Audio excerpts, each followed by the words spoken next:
Hello again, I'm Leo Kinsella, and this is Fish Pittsburgh's Tip of the Week. Today we're going to be talking about Texas rigging.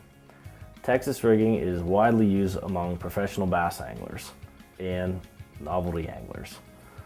The reason being that it's very versatile, can be used on multiple covers, multiple size weights, multiple type of lures with different size hooks for all sizes of fish.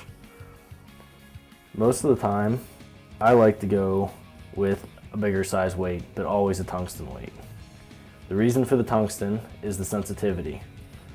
What we do is we take the line, thread it through the bullet weight.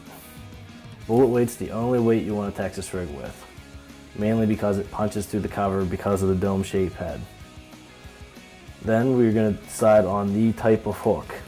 If I'm using a creature bait, a craw bait, a beaver bait, or a tube bait, I tend to go with a wide gap hook. The size of the hook will be based on the length of the lure. I have a 5/0 hook, but I also have a pretty long creature bait here made by Tornado Baits. What I'm going to do is tie a polymer knot with fluorocarbon in this instance. It can be monofilament, it can be braid as well depending on the type of cover. All I'm going to do is this true polymer knot, push the line through, pull it back through, do the quick loop, and pull the hook up through the open hoop. Cinch it down, and cut the access line off. Now I have a Texas rig that is sliding up and down. Some guys will put beads between the weight and the hook. I personally don't like doing that. What I prefer to do, peg my weight. And I do this either by sticking the tip of the toothpick that I have into the weight and either breaking it side to side, or I pre-cut it with my pair of side cutters. I'll approximate how much is going to stick up in it, cut it off, get that little piece of toothpick back into my hand. It's not very easy, but this is the most efficient way I found to keep it actually in the weight without it popping out. And now I just push it up into the weight itself. This is very effective. As you can see, I can't bounce that weight down the line too far. If it falls out, you just re-peg it. Push it up in a little further and it will stay all day.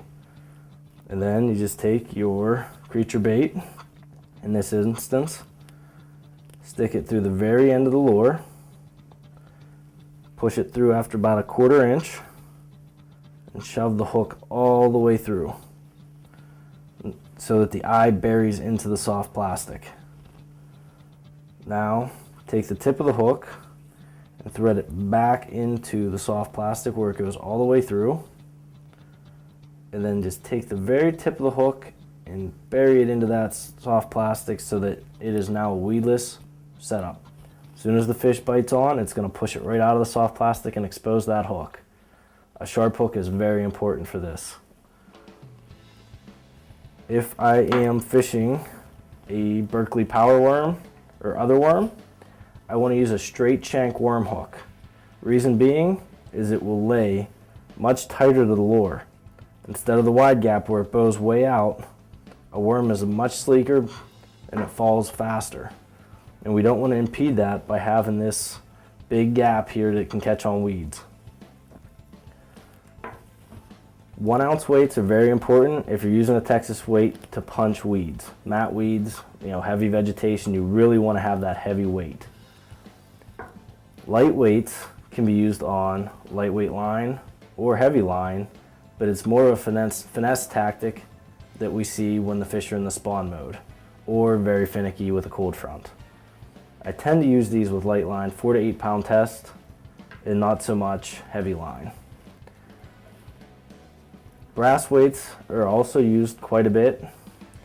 I'm not a huge fan of brass weights, but they're very inexpensive and easy for anglers to get a hold of. Tungsten is not as easy to get, and it is much more expensive. There is one other technique that I've found for pegging weights, and it's using an actual rubber stopper. These are relatively expensive, but they are very particular about what brand of weights they will go into. Typically, each brand of weight has their own, So if you're going to have multiple types of weights, you're going to have multiple types of stoppers. The toothpick's universal. That's why I always stick with a toothpick. And that's your tip of the week.